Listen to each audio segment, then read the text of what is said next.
Assalamualaikum warahmatullahi wabarakatuh. Perkenalkan, nama saya Megawati Iriza Putri dengan NIM A1E11977, kelas R002, semester 4, Bimbingan dan Konseling, Universitas Jambi. Baiklah, dalam video ini saya akan menjelaskan penyusunan program BK komprehensif. Video ini adalah video tugas mata kuliah Manajemen Konseling Sekolah. Tugas ini diampu oleh dosen Dr. Handes Akmalsuja MPD dan juga Bapak Afan Yusra SPD MPD.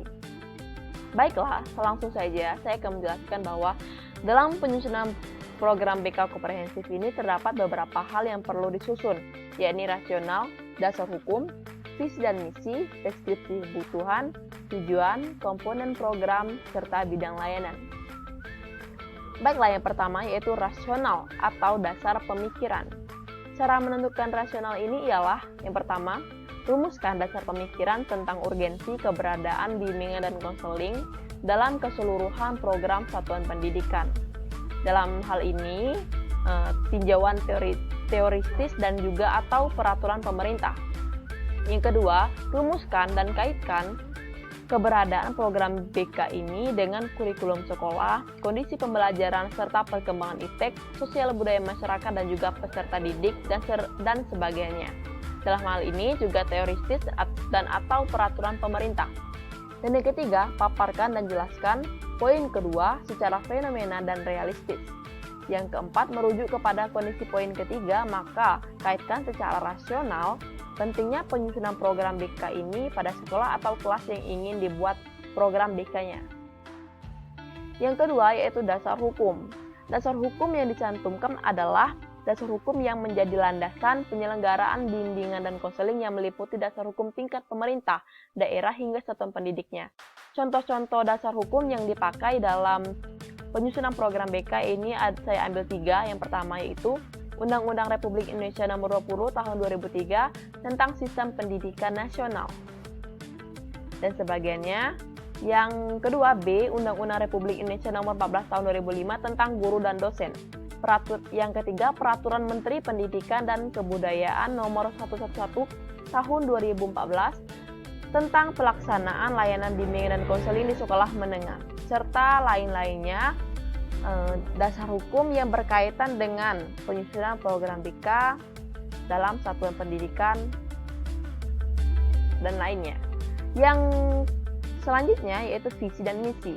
Nah, visi dan misi ini visi misi sekolah dicantumkan dan juga visi dan misi yang dibuat oleh penyusunan oleh konselor atau guru pembimbing dalam penyusunan program BK.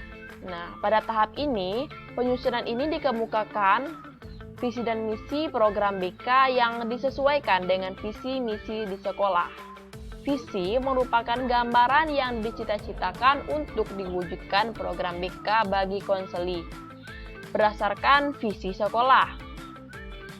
Selanjutnya, sedangkan misi merupakan tugas-tugas yang dilaksanakan dalam rangka pencapaian visi program BK bagi konseli. Selanjutnya, deskripsi kebutuhan.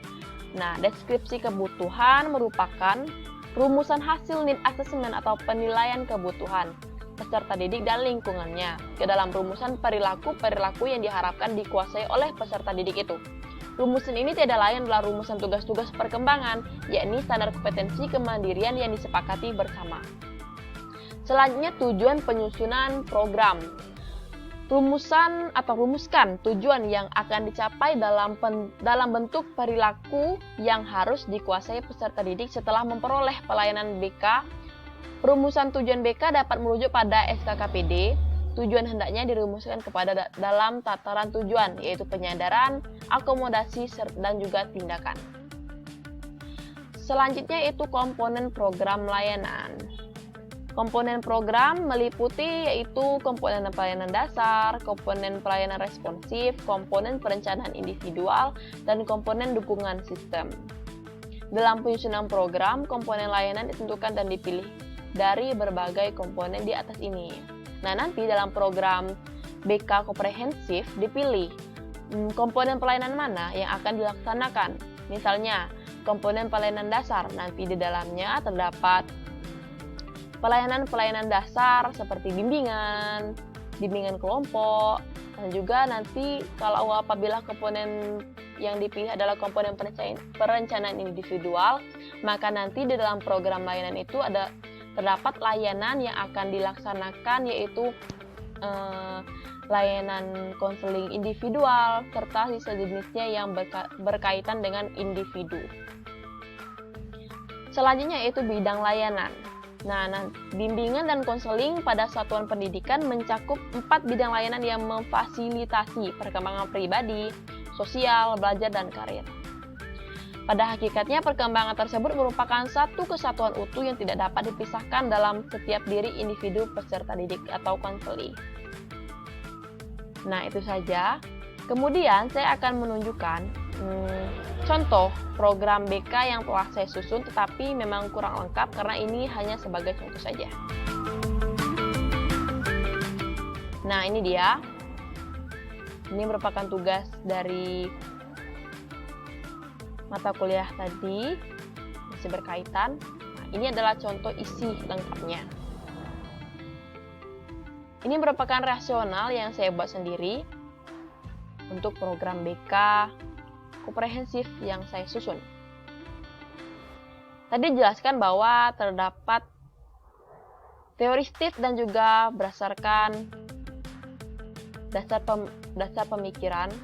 Nah, ini merupakan dasar pemikiran atau urgensi saya bagaimana seharusnya program BK itu dijalankan dalam kelas yang saya lakukan aplikasi instrumentasi pada semester sebelumnya, di mana saya melakukan aplikasi instrumentasi AUM berupa AUM PTSDL, tapi karena halangan pandemi, jadi tidak sampai selesai, sehingga yang saya dapatkan hanyalah berupa sosiogram, sosiometri, dan juga hasil teman yang tidak disenangi dalam belajar dan juga disenangi dalam belajar. Tetapi dalam data yang saya dapatkan, saya dapat menyusun program BK dari beberapa kali saya lakukan aplikasi itu. Saya sudah mendapatkan data untuk dilakukan penyusunan program BK komprehensif. Nah, ini rasional atau urgensi pemikiran saya bagaimana seharusnya BK di sekolah MAN 2 Kota Jambi yang saya lakukan aplikasi instrumentasi pada semester 2. Ini dia. Rasionalnya. Dan yang kedua ini dasar hukum. Dasar hukum ini saya tentukan dengan landasan apa yang sebaiknya saya masukkan dalam program BK ini. Ini yang ketiga, visi dan misi. Ini merupakan visi dan misi sekolah MAN 2 Kota Jambi. Dan kemudian ini merupakan visi misi BK yang saya buat dalam penyusunan program BK komprehensif ini. Di mana visi dan misi BK ini disesuaikan dengan visi dan misi sekolah atau tujuan atau cita-cita yang ingin diwujudkan oleh sekolah MAN 2. Yang keempat, deskripsi kebutuhan. Deskripsi kebutuhan ini berbentuk tabel di mana di dalamnya terdapat rumusan-rumusan atau tugas-tugas yang berdasarkan penilaian kebutuhan oleh peserta didik. Kebutuhan yang dibutuhkan oleh peserta didik dalam kelas yang saya lakukan aplikasi instrumentasi.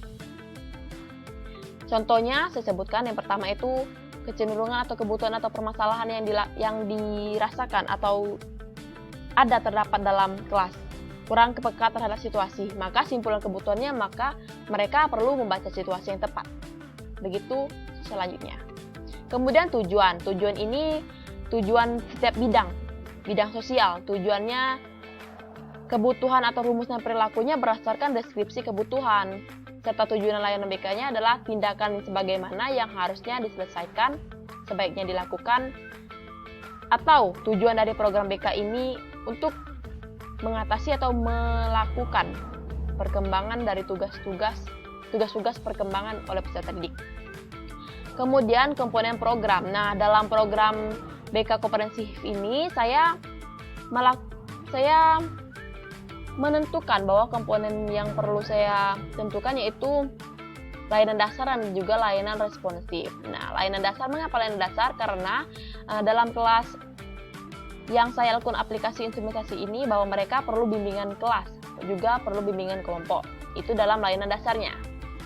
Kemudian pelayanan responsif di mana saya perlu melakukan konseling individual dan juga kelompok, serta kolaborasi guru, pembimbing dengan guru mata pelajaran, serta wali kelas. Kemudian bidang layanan. Nah, dalam program BK ini terdapat bidang layanan yaitu bidang bimbingan konseling pribadi, sosial, belajar, dan karir. Nah, dalam program ini saya memakai bidang pribadi dan berikut materi yang saya susun. Karena ini dalam tugas yang diberikan oleh dosen saya, bahwa nomor 7 itu diminta menyusun materi yang sesuai dengan bidang yang akan saya lakukan, serta materi yang diharapkan tidak menggunakan bahasa yang monoton dan kaku. Nah, materi dari sesuai yang saya lakukan bahkan ini cukup kekinian karena materi besarnya adalah keterampilan belajar, sedangkan submaterinya cara menyampaikan pendapat dengan baik secara to the point. Nah, biasanya penggunaan bahasa asing ini cukup menarik perhatian peserta didik untuk mengikuti layanan bimbingan dan konseling. Nah, itu saja dari saya penjelasan penyusunan program BK Komprehensif yang saya lakukan pada 2 minggu yang lalu. Mohon maaf atas segala kekurangan. Saya akhiri. Wassalamualaikum warahmatullahi wabarakatuh. Dadah.